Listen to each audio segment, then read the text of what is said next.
Well, thank you.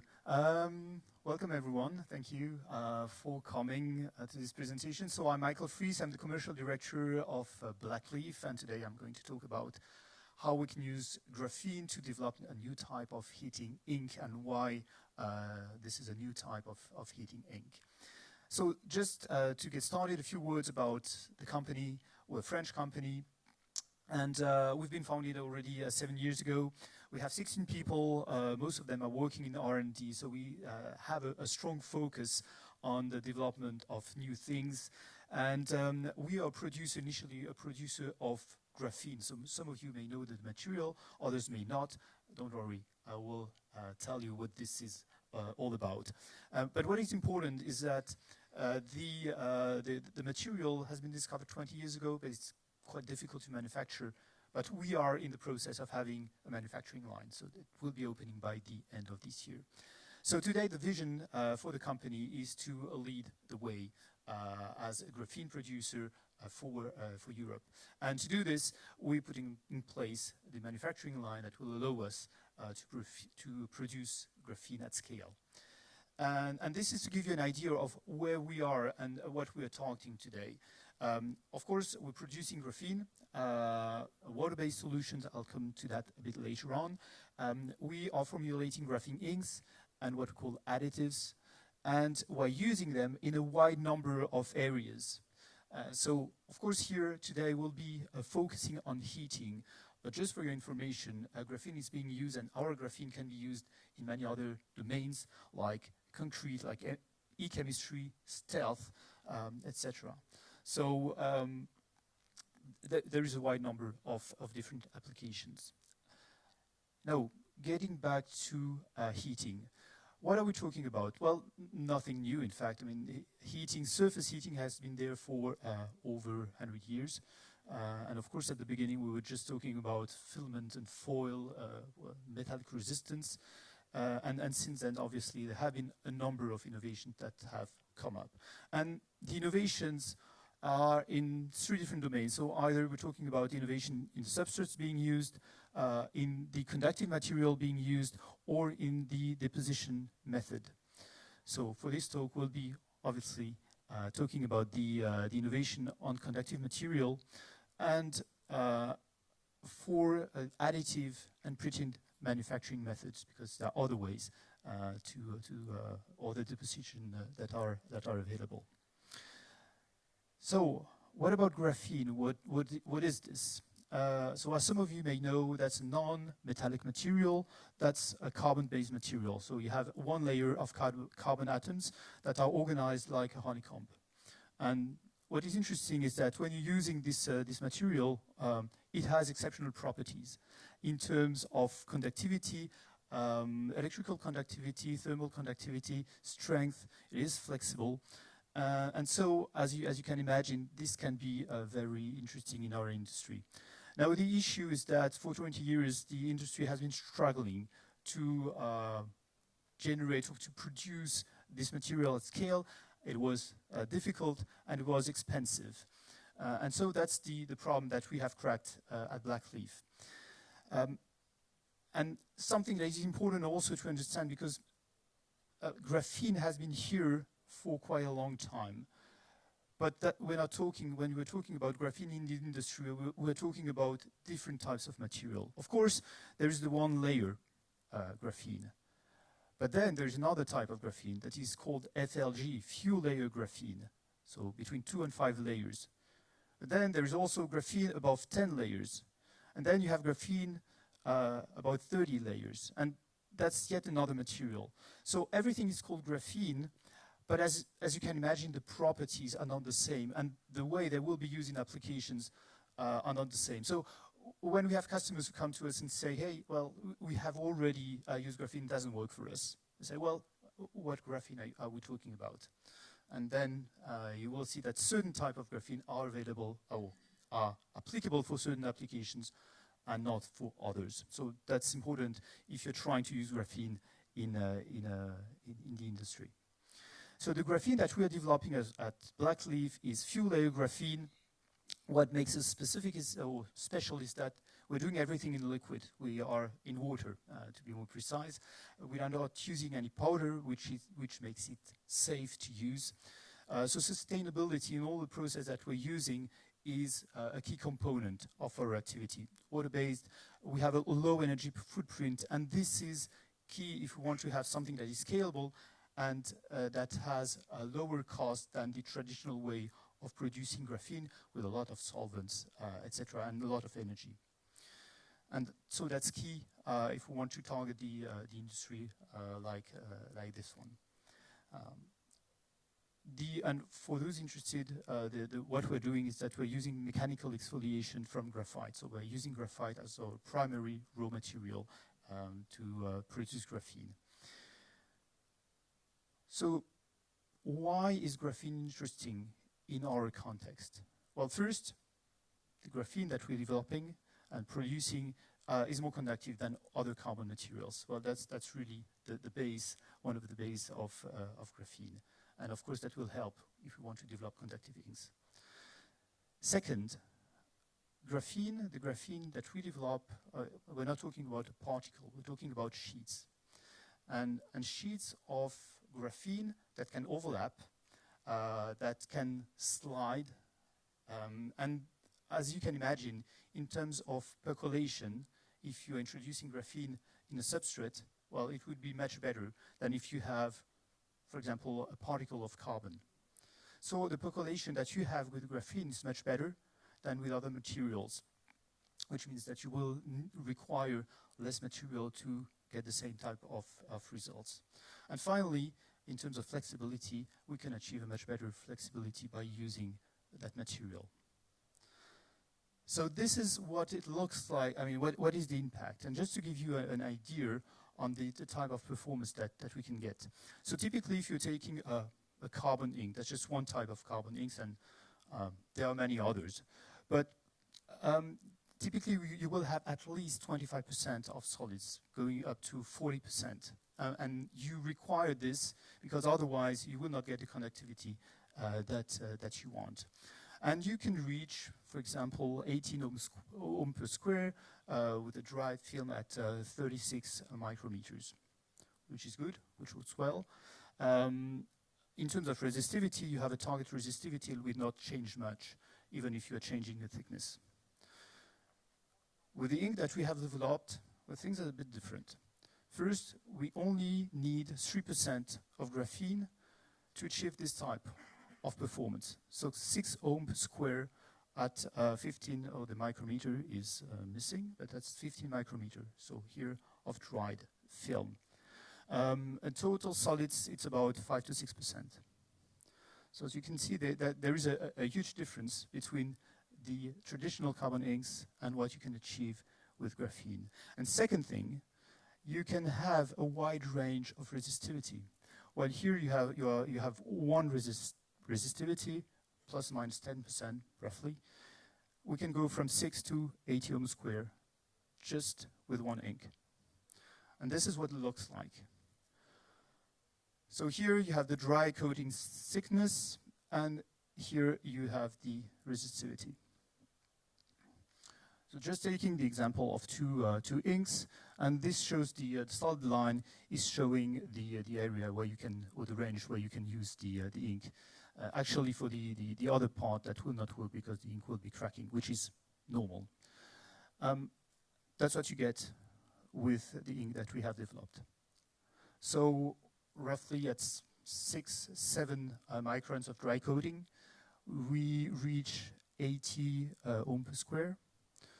And when we reach 15 microns, then we are at about 5.5 ohm per square. So this means that you have a wide variability on the ink. So you can, the good thing is that if you're developing a heating system, instead of adapting the patch to the resistivity of the ink, you can actually change the thickness of the ink so that you can have the design that you would like to use in the end. So it gives you an additional freedom in the way you're designing your heating patches. So instead of this narrow resistivity spectrum, you have a larger resistivity spectrum. So that's one part, or one of the most interesting things that you get with this type of ink when you're developing heating systems. Now, in terms of health and safety, we do not have any flammable solvent, so everything is it's water-based, which means that in terms of operations, it's much easier for the operator. So no aromatic exposure, you are in a safer working environment. So this is also what the industry is looking for in the end. Also something that our customers told us when using our ink, is just so simple to clean up. Compared to other types of ink, solvent-based, here just take water, wash it, done. It really works like this. So in terms of, and you can imagine in the industry, in terms of CapEx, so all the ventilation system, or OpEx, and the way you will be using the ink, this reduces your investments. So it also has this, this impact. In terms of environmental impact, 100% water-based, no toxic solvent. Of course, we're talking about carbon ink, so there is no metallic part here, which also means that in terms of end-of-life management, it will make things easier. In terms of supply chain, I mentioned that we're based in France. We are not relying on critical raw material like silver and copper. Again, that helps if you want to secure your supply chain. So this is some of the specifications of our ink today. It's a mono-component ink. You've seen in the graph, we're reaching about 5 ohm per square. The heating temperature that is typically reached with our ink is 120 degrees. Something that is also remarkable is that the power density, you do not need to reach that power density, but we can go up to 6 watts per square centimeter, which is really high. And then for the other things, the substrates, we can use our ink on a wide variety of substrates. And let me give you and let me show you some of the substrates that we've been applying the ink to.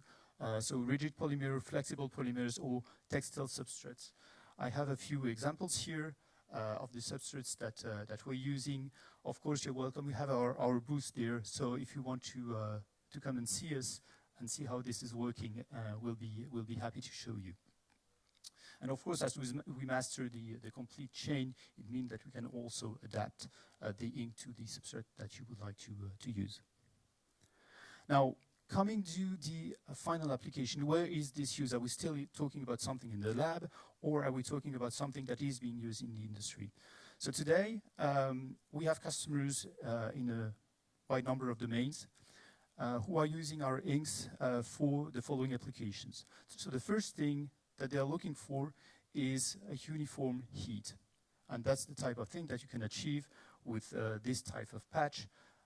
You are applying current to this layer, so you can get a homogeneous heat, as you can see on the left-hand side and on the right-hand side. Something that I did not mention, the ink that I was talking about is an ink for screen printing. We have also developed an ink for spraying, and that's typically the ink that we have used on the right-hand side on the 3D surface, and we can still achieve this homogeneous heat on the 3D surface. So it also opens new doors here. We have applications for seat heating. What they're looking for is rapid heating, so that the user of the seat, the passenger, feels the heat quickly, so that's the type of performance that we can get. Why are we mentioning low capex here?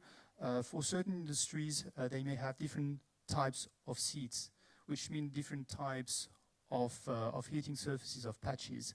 And depending on the technology that you're using, it may require a lot of capex to build these different patches. So here we have a really simple way to produce these patches, and it lowers the final capex. It is being used in the aerospace industry. So as you may or may not know, the aerospace industry is trying to get electrical, not necessarily to have the full engine electric, but they're rather using hybrid engines, but they want to be more performant. And they're not using the hot air to de-ice the leading edges, for example, of the airplane. So there is the 787 that is the first plane to have a heated, electrically heated leading edge. But now the whole industry is going in this direction. And they are investigating this with this type of solution. So heating patches, homogeneous heating patches, not using wires. What is interesting here is the impact on resilience, the impact resilience that they're looking for. So if you have an impact on a film like the graphene film, well, it will still heat. If you have this on a wire, the wire is cut, your patch is out. So this is something that is important for them. Mold heating. In certain domains, you need to heat the mold. And so far, the industry was using water, heated steam water. Was not necessarily efficient. Now, if you have a thin heating patch, you can actually put it close to the final element to be heated. And here it saves you a lot of energy.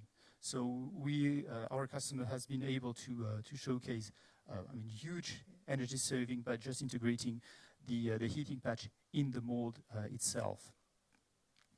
And finally, if we're talking about housing, underfloor heating is something that is also being developed, because here you have really thin heating patches that can be easily integrated compared to other types of solutions.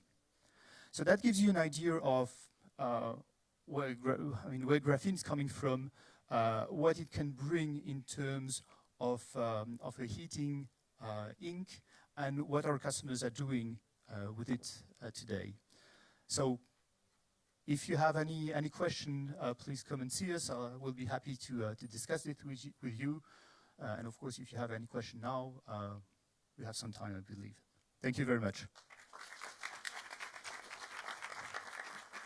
Thank you, Michael. Great progress. Any questions in the room? Thank you very much for your talk. My question will be about filters. Indeed, there is a leading edge, and usually thermal spray might be used like another technology, because you have access to direct writing on the leading edge in 3D. In your approach, what do you use a flexible substrate, or you manage to access the surface directly?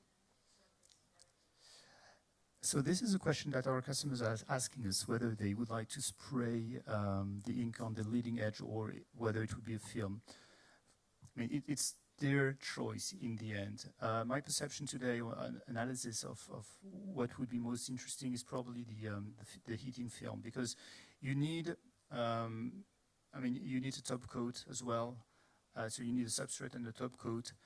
And so if you are doing this directly on the leading edge, if you have to repair something, it may be more difficult than if you have something that can be handled as a spare part, which is the case if you have a film. But that really depends on finally the choice of the manufacturer.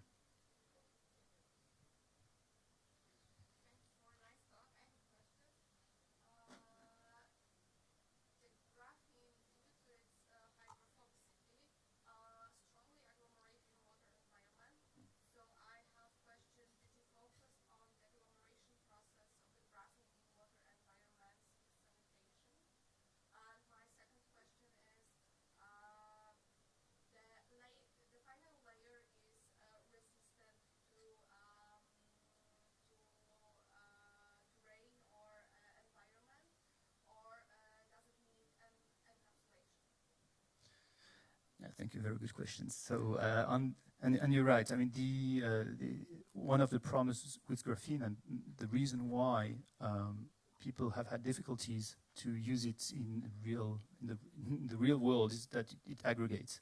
So we have developed this know-how to have a separation of and dispersion of the graphene particles. So that's the know-how that we have developed. And you're right, and this is something that is a bit complex, a bit tricky, but we managed to do that and integrate that into an ink. So yeah, that's one of the key of the problems. On the second question, yeah, typically we would not recommend having the graphene ink without a top coat. I mean, just because there is current that is going through the ink, so you want to have a top coat that insulates the patch from the outside world.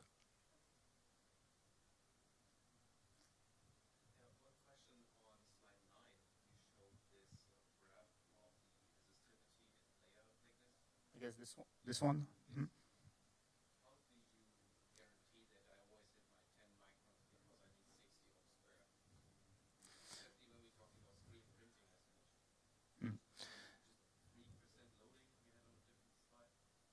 Yeah, we have a 3% loading, yes, of graphene here.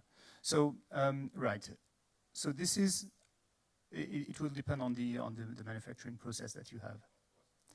So today, what we've been able to show in our context, in our lab, is that we're able to have this type of precision that is required. But it will of course depend on the final application that you have, or the final process that you are using.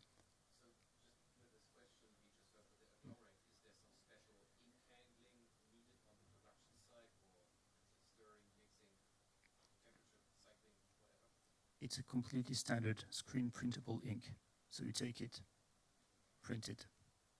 So it's a standard process. The difference that will be there is on the screen itself. So the screen itself will have holes that are a bit bigger than standard holes, but that's the main difference that we see today.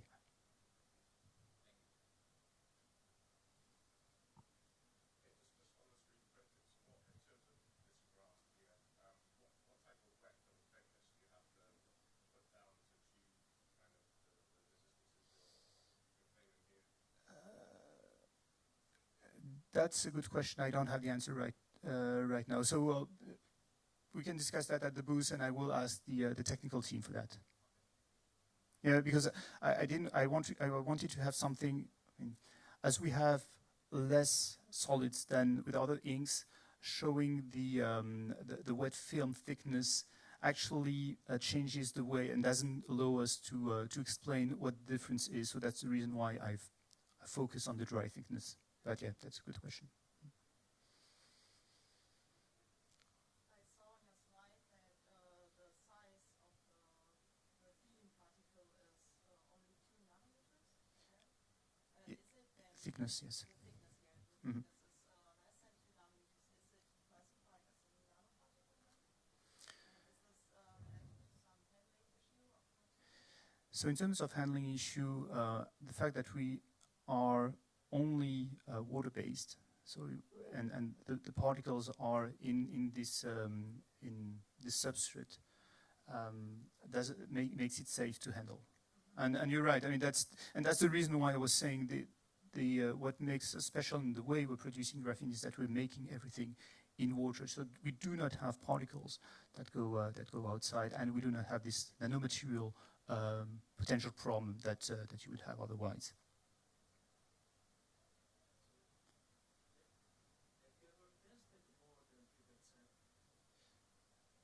Not yet. Well, at least I'm pretty sure the R&D team has in our products, no, but we know that we can have higher loading, which means that we will be able to go even, at lower resistivity.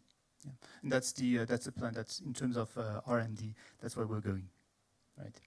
Yeah, because in terms of applications, here we're talking about heating systems. We need some resistivity, but there are also other applications where actually you're trying to reduce this resistivity even below. I mean, 5 ohm square is already quite low, but we can go even lower. I'm not sure. I cannot tell you. Probably 30% less, but this will be this is under development.